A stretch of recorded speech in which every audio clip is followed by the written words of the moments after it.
ఓం శుక్లాంబరధరం విష్ణుం శశివర్ణం చతుర్భుజం ప్రసన్నవదనం ధ్యాయేత్ సర్వవిఘ్నోపశాంతయే. శిశుపాల వధం అని మీకు మొదటి పేపర్లో ఒక సబ్జెక్ట్.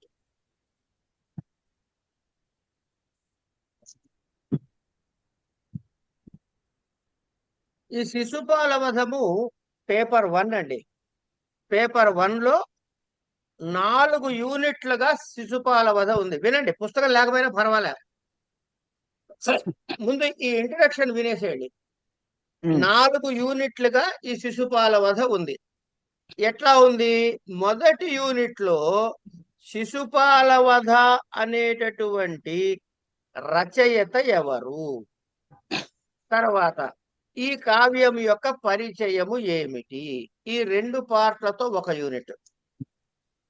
ఏమండి, రెండవ యూనిట్కి వచ్చిన తర్వాత ద్వితీయ సర్గ మొత్తము మీకు సిలబస్ లో ఉంది. ఇందులో 118 శ్లోకాలు ఉన్నాయి. దీన్ని ఏం చేశారు? 1 నుంచి 45 శ్లోకాల వరకు ఒక యూనిట్, 45 నుంచి 90 వరకు ఒక యూనిట్, 91 నుంచి 118 వరకు ఒక యూనిట్. ఇవి 3 యూనిట్లుగా విడగొట్టారు. సరే, ఉత్తర రామచరిత్ర యొక్క విశేషాలు తర్వాత చూద్దాం, అది ఒక యూనిట్ కాబట్టి.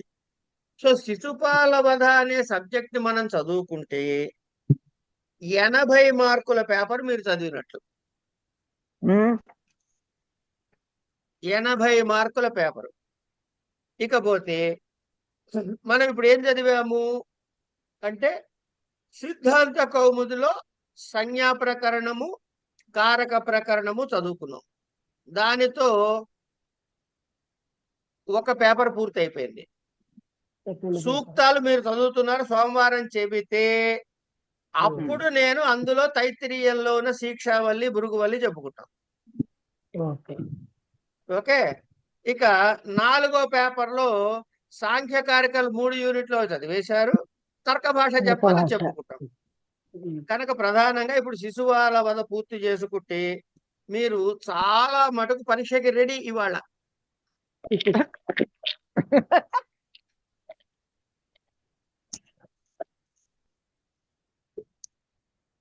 ఏం చెయ్యొద్దమ్మా. నేను ఏ ప్రాజెక్ట్ ప్రోఫార్మా ఇస్తానో దాన్ని స్ట్రిక్ట్ గా అవలంబించండి చాలు. మీరు ఏమి చెయ్యొద్దు. మీకు 60కి తక్కువ రావు, 60+ ఎవరికైనా. మీ ఏజ్ కాదు, మీ మార్కులు. ఏమండి, నాకు రాదు, వయసు అయిపోయింది, గుర్తుంటుందో లేదో, ఇలాంటి భ్రమలు ఎవరికైనా ఉంటే లాస్ట్ టైం మా దగ్గర చదువుకున్న భారతి గారిని తలుచుకోండి. ఆవిడకి 83 ఏళ్ళు, 75% ఎంతో వచ్చి పాస్ అయ్యారు. కనుక ఏమీ భయపడక్కర్లే. సరే, ఇక శిశుపాల వధకు వస్తే దాని ప్రణాళిక ఏమిటి? దీన్ని శిశుపాల వధనే ఇంకో పేరు ఏంటంటే మాఘ కావ్యం అని కూడా అంటారు. ఏమంటారు? మాఘ కావ్యం. మాఘుడు రాశాడు కాబట్టి మాఘ కావ్యం. దీనిలో మీరు కొన్ని బ్లాకులుగా చదువుకోవాలమ్మా. ఇది రికార్డ్ చేస్తున్నానా? ఇది కొన్ని బ్లాక్స్ గా చదువుకోండి, అప్పుడు తేలిక అవుతుంది. ఏమిటా బ్లాక్స్? బ్లాక్ గా చదువుకుంటే బుర్రలో బ్లాకులు లేకుండా పోతుంది పరీక్ష మీద. ఓకే. సర్గ 2లో ప్రారంభం అవుతుంది. ఇక్కడ ముందు ఎత్తుకోడు ఒక సభా ప్రాంగణాన్ని వర్ణిస్తాడు. ఇప్పుడు మీరు జాగ్రత్తగా ఈ మనసులో పెట్టేసుకోండి సినిమాని. కృష్ణుడు, బలరాముడు, ఉద్ధవుడు. ఏమండి, కృష్ణుడు, బలరాముడు, ఉద్ధవుడు అనే 3 క్యారెక్టర్స్ ఈ సభలోకి ప్రవేశిస్తారు. వాళ్ళు మాట్లాడుకుంటారు. ఏం మాట్లాడుకుంటారో తర్వాత చూద్దాం. ఇది మనకి బ్రాడర్ పిక్చర్. అంచేత ఎక్కడికి వచ్చి కూర్చొని మాట్లాడతారు? సభలో సభా అందుకని సభా ఆ మంత్రంలో. సభాభవనం ఎలా ఉందో ముందు వర్ణించాడు. మీ దగ్గర పేపరు పెన్ను పక్కనుంటే రాసుకోండి, నాకేం అభ్యంతరం లేదు. 1 నుంచి 6వ శ్లోకం వరకు సభా వర్ణన ఉంది. ఒక్క నిమిషం సార్. రాసుకుంటాం.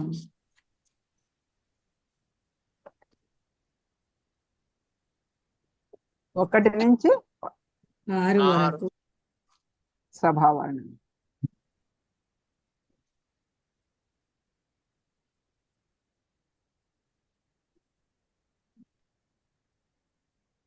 తర్వాత కృష్ణుడు ముందు మాట్లాడుతున్నాడు. కృష్ణుడి మాటలు అంటే కృష్ణ భాషణం అనుకోండి.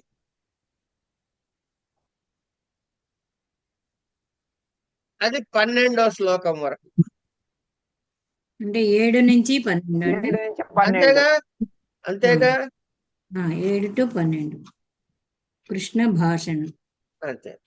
తర్వాత ఇక్కడ ఏమవుతుంది? బలరాముడు ప్రవేశిస్తాడనమాట కాసేపట్లో. అందుకని ఆ బలరాముడు ఎలా ఉన్నాడు అనే విషయాన్ని 13 నుంచి 20 శ్లోకాల వరకు బలరాముడి వర్ణన.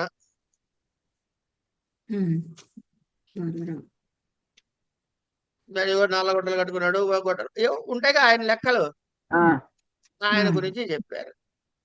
ఇది అయిన తర్వాత బలరాముడు మాట్లాడతాడండి. భాషణ.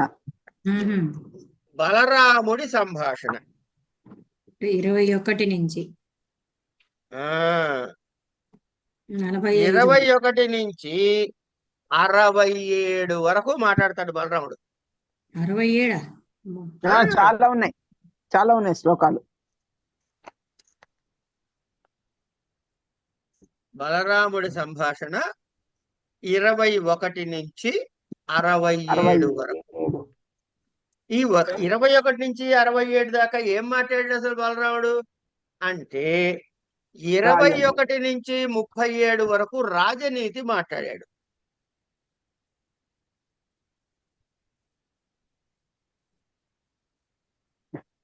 ఏమండి? 21 నుంచి సార్ 37 13 నుంచి 20 ఏంటన్నారండి? బలరాముడి వర్ణనమ్మ. బలరాముడి వర్ణన, వేషధారణ, మాటలు అవి. వర్ణన తర్వాత చదువుతాలండి. వర్ణన రాసుకోండి చాలు, ఇవన్నీ చదువుకోబోతున్నాం మనం. ఓకే. ఈ 21 నుంచి 37 వరకు రాజనీతి చెప్పాడు. ఓకేనా? 38 నుంచి 53 వరకు శత్రువులతో వ్యవహారం ఎలా చేయాలో చెప్పాడు.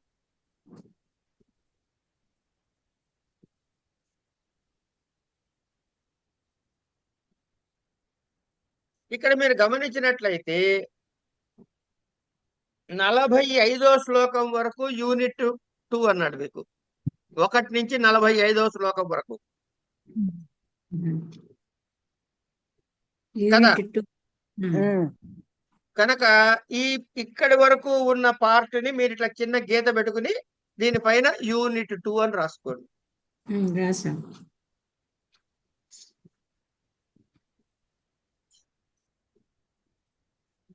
45వ శ్లోకం నుంచి 90 వరకు యూనిట్ 3 కదా. చూద్దాం ఏం చెప్తాడు. సరే, 38 నుంచి 53 వరకు ఏం చెప్పాడు? శత్రువులతో వ్యవహారం ఏమిటి చెప్పాడు. వ్యవహారం ఏమండి? తర్వాత 54, 55 శ్లోకాల్లో సామాధి ఉపాయాల గురించి మాట్లాడాడు. సామాన్య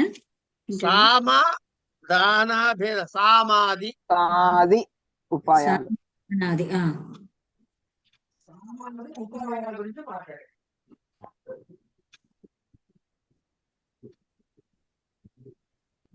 యాభై 57లో యాన ఆసన ఇత్యాది మాట్లాడాడు. 56 అండి గురుగారు. 56 ఏంటి? మిస్లేనియస్ లోకి వెళ్ళిపోతుంది అవన్నీ. ఆహా. అవన్నీ వదిలేసిన సంఖ్యలు మిస్లేనియస్. ఓకే. ఒకసారి చెప్పండి గురు. 57 57 యాన యాన యాన ఆసన. అంటే దేనిలో వెళ్ళాలి, ఆసన కూర్చోటం. రాసాం యాన. 65 ఏమన్నా మిత్ర వ్యసనం అని రాసుకోండి. 65 27 అండి. 5 67 65. 60 ఏడా 60 మిత్ర వ్యసనం, 57 యాన ఆసన. యాన ఆసనం. ఈ మిత్ర మధ్యలో మిగతా మిస్లేనియస్. సరే. ఇప్పుడు ఆయన ఎక్కడి దాకా మాట్లాడాడు బలరాముడు? 67 వరకు. 67. 67 వరకు అయిన తర్వాత 70 నుంచి 117 వరకు ఉద్ధవుడు. ఉద్ధవుడు మాట్లాడతాడు.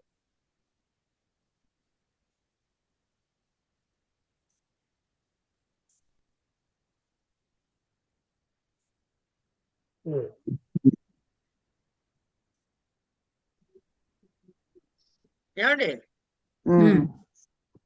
ఉద్ధవుడు సంభాషణలో ఈ 70 నుంచి ఏమేమి మాట్లాడాడయ్యా అంటే 70 నుంచి 80 వరకు ఉపోద్ఘాతం అంటే ఇంట్రడ్యూస్ చేశాడు తను మాట్లాడే టాపిక్ ని.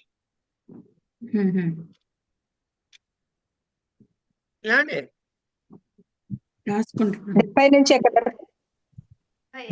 నుంచి 80 వరకు 80 ఉద్ధవుడి ఉపోద్ఘాతం.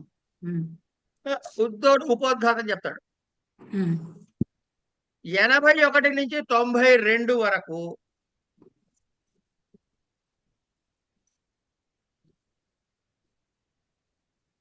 సమర్థుడైన రాజు యొక్క లక్షణాలు చెప్తాడు.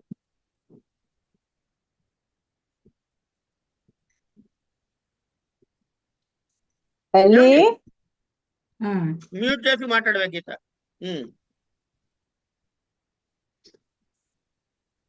సమర్థుడైన రాజు యొక్క లక్షణాలు చెప్తాడు. ఎక్కడ దాకా? 92 వరకు. 92 వరకు. మీకు 3వ యూనిట్ ఎక్కడ దాకా ఉంది? 90 వరకు ఉంది. 90 కనుక దీనికి 90. దీని పైన ఏం చేస్తారంటే ఆ పైన పెట్టిన 2వ యూనిట్ తర్వాత ఈ కింద దాన్ని 3వ యూనిట్ చేయండి. ఈ మొత్తం ఇక్కడ దాకా 3వ యూనిట్ అనుకోండి.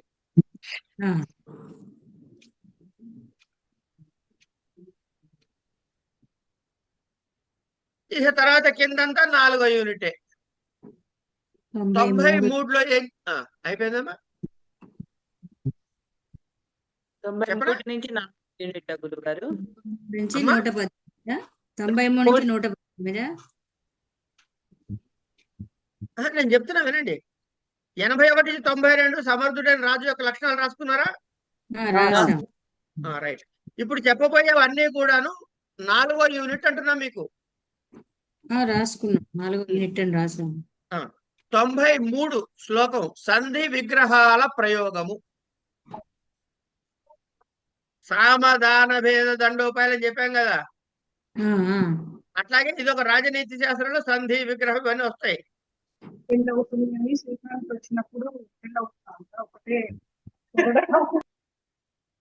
ఎవరో మ్యూట్ దయచేసి. సంధి విగ్రహం ప్రయోగము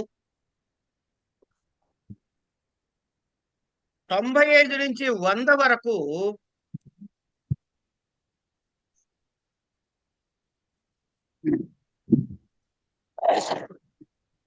ఆవలింతలు వస్తాయి.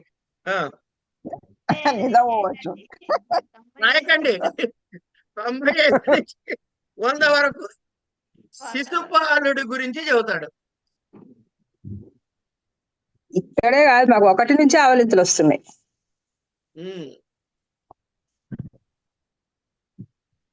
సరదా లేరా?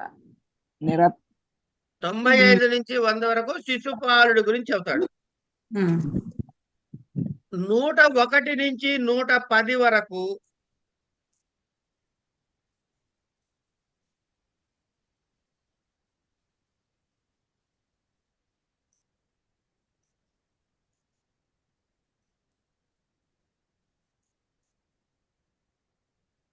సైన్య విభాగాన్ని చెబుతాడు. సైన్య సైన్య విభాగం. 111 నుంచి 116 వరకు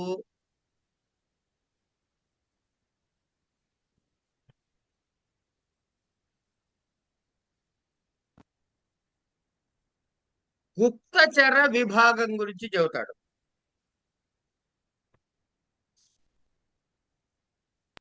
మరి చెప్తారా గురుగారు? గుప్త గుప్తచర గుప్తచర అంటే గూఢచారులు. గూఢచారి.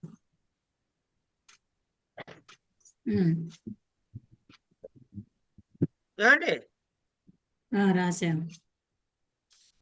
ఇది మనం చదువుకోబోయే సబ్జెక్ట్ స్ట్రక్చర్ అండి. ఇది అర్థమైందా? అయింది సార్.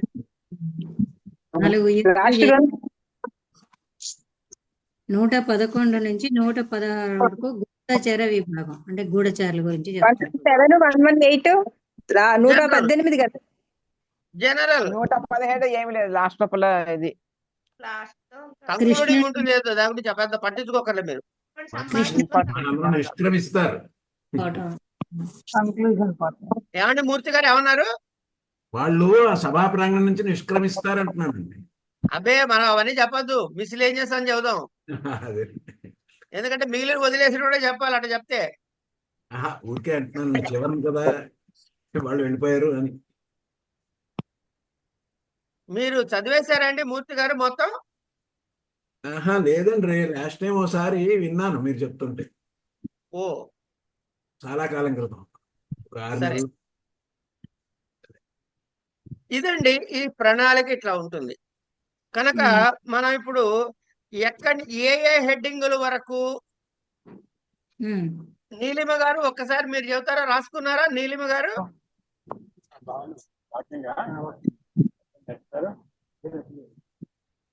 నీటిలో ఉందా నీలిమా? చెప్తావమ్మా? నేను రాశానండి. చెప్పనా? ఎవరు రాయలేదని నాకు అనుమానం వచ్చిందో వాళ్ళని అడుగుతున్నా. ఓకే. రాశానండి గురువు గారు. అయితే చెప్పమ్మా. మొదటి మన 3 యూనిట్ కదా ఇప్పుడు మనం రాసుకుంది. 3 మొదటి యూనిట్ లో ఏ ఏ హెడ్డింగులు వచ్చాయి చెప్పు. సభావర్ణన, కృష్ణుడి భాషణ, బలరాముడి గురించి వర్ణన, బలరాముడి సంభాషణ, రాజనీతి, శత్రువులతో వ్యవహారం, సీనియర్స్ మధ్యలో, సామాధి ఉపాయాలు, యానాసన, మిత్ర వ్యసనం. ఈ హెడ్డింగుల్లో మనం చదువుకుంటాం.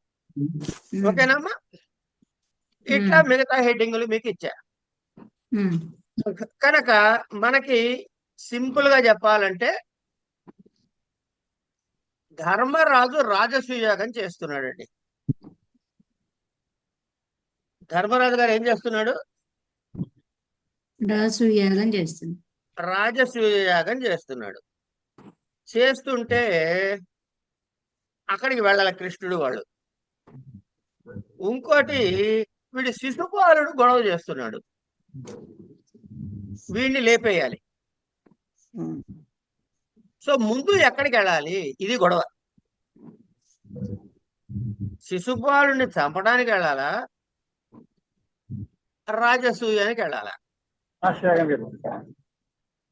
అనేది చికిత్స. అక్కడ క్వశ్చన్ అది. ఒకటి ధర్మ కార్యము, ఒకటి ఏమన్నా మిత్ర కార్యము. దేనికి ప్రయారిటీ ఇవ్వాలి అనే అంశం మీద ఈ చర్చ జరుగుతుంది. ఇది ఒక బ్రాడర్ క్యాన్వాస్ మీద మనం చూసే పిక్చర్. దీన్ని వివరంగా స్టెప్ బై స్టెప్ రేపటి నుంచి శిశుపాల వద మొత్తం చదివేసుకునే వరకు నేను క్లాసులు ఎగ్గొట్టినప్పుడు ఎగ్గొట్టగా, మీరు ఎగ్గొట్టినప్పుడు మీరు ఎగ్గొట్టగా, మిగిలినప్పుడు చదువుకున్నవన్నీ శిశుపాల వదని కూడా పూర్తి చేద్దాం. ఏమండి ఈ 117 శ్లోకాలకి సుమారుగా ఒక 10 క్లాసులు అన్నా పడుతుంది నాకు తెలిసి. ఎన్నైనా పట్టండి, మనకు ఆ క్లాసులతో లెక్కలేదు. 5లో కూడా పూర్తి చేసుకోవచ్చు, 10 చేయొచ్చు. ఓపికగా ఉండి ఇంకా ప్రతిదీ దూదెక్కిన వాడు ఏకాలంటే 20-30 క్లాసులు కూడా చెప్పుకోవచ్చు. మనం పరీక్షని మాత్రమే దృష్టిలో పెట్టుకుని చదువుతున్నాము, ఇది మర్చిపోకండి. 1కి 2 సార్లు ఈ మాట ఎందుకు చెబుతున్నానంటే, ఏమండి ఆ పుస్తకంలో ఇంకా వివరాలు రాశారండి, ఇందులో మీరు ఇన్నే చెప్పారండి, లేకపోతే మీరు ఇలా చెప్పారేంటండి, అది అక్కడ అలా ఉంది కదండి, ఇవన్నీ వద్దు మనకి. పరీక్షను దృష్టిలో పెట్టి చదువుకుందాం.